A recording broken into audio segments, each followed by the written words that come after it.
میرے دوستوں بزرگوں. تو پھر کیا دیکھیں آپ, ابراہیم علیہ السلام یہ جد امجد ہے میرے آقا علیہ السلام کے. واہ واہ. اللہ فرماتا ہے جتنا ابراہیم کو آزمایا گیا اور جتنا آزمائش میں ابراہیم پورا اترا, کیا بات ہے, میرا ابراہیم علیہ السلام ہر آزمائش میں پورا اترا ہے. اور واقعی آپ دیکھیں, آپ کو معلوم ہوگا, آپ کو علم ہوگا ابراہیم علیہ السلام کے واقعات سے کتنی آزمائشیں ہوئیں. اور اسی لیے آپ کا لقب خلیل اللہ ہے. اللہ نے اپنا دوست قرار دیا ابراہیم علیہ السلام کو.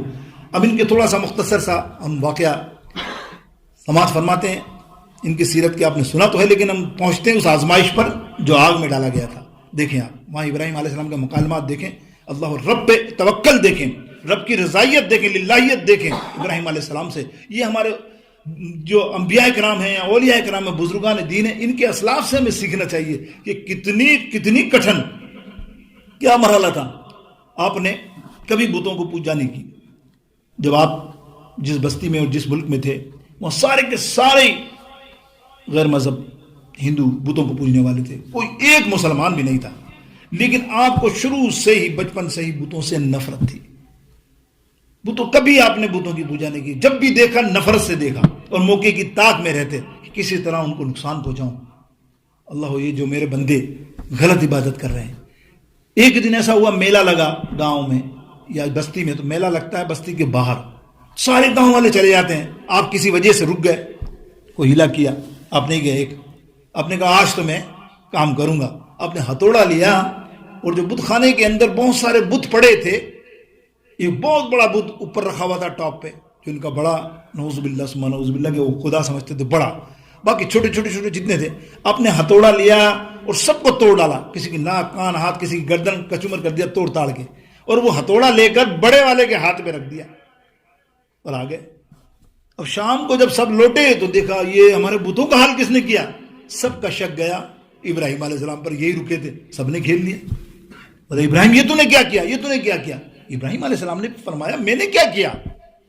او بھائی ہتھوڑا تمہارے بڑے بت کے ہاتھ میں ہے, اس نے ہی کچھ کیا ہوگا, جب پوچھو نا اس سے, تمہارا تو خدا ہے. تو وہ جواب کیا دیتے, قرآن کی تفسیر ہے, قرآن میں اللہ فرماتا ہے کہ کیا جواب کیا دیا انہوں نے. بولے تو ابراہیم جانتا تو ہے ہمارے بت کچھ نہیں کر سکتے. ارے مکھی نہیں اڑا سکتے, وہ تو کچھ بھی نہیں کر سکتے. تو ابراہیم علیہ السلام نے جملہ برجستہ کہا, ارے جب تمہارا خدا کچھ بھی نہیں کر سکتا, نہ تمہیں فائدہ دے سکتا ہے, نہ تمہیں نقصان دے سکتا ہے, تو پھر تمہارا خدا کیسے ہے. لیکن یہ جب بحث چلی تو نمرود تک پہنچی. بادشاہ تھا, بادشاہ وقت, اور وہ اپنے آپ کو نعوذ باللہ خدائی کا دعویٰ کر چکا تھا. اس کے پاس پہنچے, بحث چلتی ہے, اور ابراہیم علیہ السلام اس کی ہر بحث کا توڑ کر جواب دیتے ہیں. یعنی جب محض مباحثہ ہوتا ہے نا, اگر سامنے والے کو آپ جواب دیتے ہو متزلزل, تو وہ گھبرا جاتا ہے, اور اس کی فطرت ہوتی ہے. ظاہر ہے یہ ظالم نمرود خطرناک تھا. ایک مسئلہ ایسا آیا کہ سارے مسئلے جواب دیے, حیات کے, ممات کے. اس نے کہا میں بھی زندہ کرتا ہوں, اللہ زندہ کرتا. اس نے ایک جو ہے پھانسی پہ چڑھنے والا بندہ تھا, اس کو بلایا, بولے یہ بھی مرنے والا ہے پھانسی پہ, جاؤ میں نے تجھے آزاد کیا, دے دی نا زندگی میں نے. استغفر اللہ. اس نے ابراہیم علیہ السلام سے بحث کی. اور پھر ایک بندہ بادشاہ کا سپہ سالار تھا, اس کو تلوار مار کے مار دیا کھینچ کے. بولے دیکھ میں نے موت دے دی.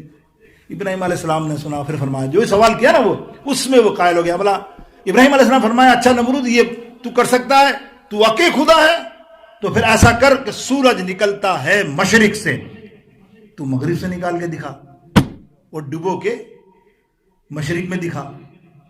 مغرب سے نکال مشرق میں دکھا. اب تو اس کے پاس کوئی جواب ہی نہیں رہا. ہے کہ جواب اس کے بعد اللہ ہے نہیں, لاجواب. تو غصے میں ہو گیا, تو یہ ہے وہ ہے, لے جاؤ اس کو, اور اس کو آگ میں ڈالو, آگ تیار کرو. اتنی بڑی آگ تیار کی گئی جس کے بارے میں آتا ہے کہ اگر پرندہ اس سے کئی کوسوں دور اوپر سے اڑے تو وہ جل کے مر جائے.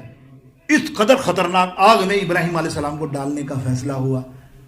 اب جو ڈالنے کا فیصلہ ہوا ابراہیم علیہ السلام کو اس منجبیک سے, اور وہ ڈالا جا رہا تھا آگ میں, تو حضرت جبرائیل علیہ السلام تشریف لے آئے اور فرمایا, یا سیدنا خلیل اللہ, سارے فرشتے رو رہے ہیں اس وقت آسمانوں پر, دعا کر رہے ہیں کہ آپ آگ میں ڈالے جا رہے ہیں, اور اللہ سے دعا کر رہے ہیں, اللہ ابراہیم علیہ السلام کو بچائیے. اور میں چاہتا ہوں, میرے لیے آگ کچھ نہیں ہے, صرف آپ حکم کر دیں, میں اس کو 1 منٹ کے اندر گلزار کر دوں گا, میں اس کو 1 منٹ میں ٹھنڈی کر دوں گا, آپ کو بھلے یہ ڈالیں. آہا دیکھیں, یہ توکل تو علی اللہ. ابراہیم علیہ السلام کے مکالمات تاریخی ہیں. ابراہیم علیہ السلام فرماتے ہیں تمہیں پتہ ہے میں کس کی مشیت, کس کی رضا سے جا رہا ہوں, کیا تم نہیں جانتا کہ میں جا رہا ہوں؟ تجھے علم ہے جبریل؟ تو کیا میرے رب کو علم نہیں ہے کہ میں اس آگ میں جا رہا ہوں؟ حضرت جبریل کہتے ہیں بے شک اللہ کو تو علم ہے. بولے جب اللہ کو علم ہے تو میں اللہ ہی کے لیے جا رہا ہوں. اب وہ جانے اور میں جانوں، میں تو اللہ کی رضا کے لیے کودوں گا. اور آگ میں کود گئے. اللہ، یہ اللہ کی رضا. کیا آگ، کیا موت، سامنے سب کچھ ہے. کودے. اللہ رب العالمین نے قرآن پاک میں ارشاد فرمایا یا نار کونی بردۃ و سلام علی ابراہیم، اے آگ ٹھنڈی ہو جا میرے ابراہیم پر. اللہ اکبر. وہ آگ کا کیا معاملہ ہوا؟ جل رہی ہے شعلوں میں. کتابوں میں آتا مفسر لکھتے ہیں کہ ایسا نہیں کہ آگ بجھ گئی، بجھی نہیں، جل رہی ہے. لیکن ابراہیم علیہ السلام اندر جا کے ایسے جیسے ٹھنڈک میں. یعنی وہ وقت عصر اور مغرب کا بیان کیا جاتا ہے کہ عصر کا مغرب کتنا قیمتی ہے کہ ٹھنڈا، نہ زیادہ گرم نہ زیادہ ٹھنڈی، ایسے سکون والی جگہ. اللہ اکبر. اندر ابراہیم علیہ السلام آرام فرما رہے ہیں، آگ جل رہی ہے. لوگ سمجھ رہے ہیں کہ اب تو یہ سب جل گئے. ابراہیم علیہ السلام کی فرشتے آ گئے خدمت کے لیے، ان سے گفتگو کر رہے ہیں. سب معاملہ ہوا اور پھر آسانی کے ساتھ وہاں سے نکل بھی گئے. میرے دوستوں، جس کو اللہ بچائے کون مار سکتا ہے؟ لیکن رضا پہ راضی ہونے کا دیکھیں یہ مثال کہ ہم اگر اللہ کی رضا پہ راضی ہیں، جو کچھ اللہ رب العالمین تو نے کیا ہے ہمارے ساتھ جو معاملات ہو رہے ہیں، کبھی اچھے کبھی برے، اچھے پہ شکر ادا کرو، برے پہ صبر کرو. آزمائش میں شکر صبر کرو گے، اللہ تمہیں اور عطا فرمائے گا، اور عطا فرمائے گا. اللہ اکبر. میرے دوست بزرگوں، آگے دیکھیے اسی واقعات میں موسیٰ علیہ السلام. یعنی ہم یہ دیکھیں، ڈاکٹر اقبال نے بڑی خوبصورت بات کی، مجھے یاد آئی کہ بندہ اگر اپنی تقدیر پر راضی ہو جائے نا تو پھر کیا ہوتا ہے. اللہ تعالیٰ کیا کرتا ہے کہ خودی کو کر بلند اتنا کہ ہر تقدیر سے پہلے. واہ اقبال کمال ہے. خودی کو کر بلند اتنا کہ ہر تقدیر سے پہلے خدا بندے سے خود پوچھے بتا تیری رضا کیا ہے. آہا، خدا بندے سے خود پوچھے بتا تیری رضا کیا ہے. تو اللہ کی رضا میں راضی ہونے والے بن جاؤ. موسیٰ علیہ السلام نے بھی سوال کیا ایک دن، یہ بھی قرآن کی تفسیر کر رہا ہوں مختصر. یا رب العالمین تجھے کیسے راضی کیا جائے؟ موسیٰ علیہ السلام سے فرماتے ہیں اللہ رب العالمین موسیٰ مجھے کوئی راضی نہیں کر سکتا. یا رب العالمین میں تیری عبادت کرتا ہوں. بے شک تو کرتا ہے میری عبادت، سب انبیاء آئے سب نے کی. بولے یا اللہ تیری میں تبلیغ کرتا ہوں. یا اللہ تو راضی نہیں؟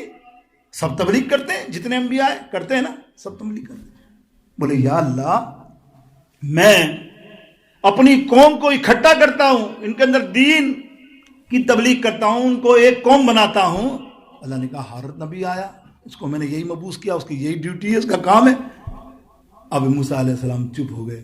تو اللہ فرماتا ہے میری معیشت چاہتا ہے، میری رضا چاہتا ہے تو سن، اگر تو میری رضا چاہتا ہے تو اس سے دوستی رکھ جس سے میں چاہتا ہوں، تو اس سے دشمنی رکھ جس سے میں دشمنی کرتا ہوں. یعنی تیری رضا میں یہ ہو کہ تیرا دوست بھی جو بنے وہ اللہ کی رضا کے لیے ہو، تیرا دشمن بھی کوئی ہو تو وہ اللہ کی رضا کے لیے ہو. تو یہ ہے رضا الہی. میرے دوستوں کان سب اب دیکھیں نا،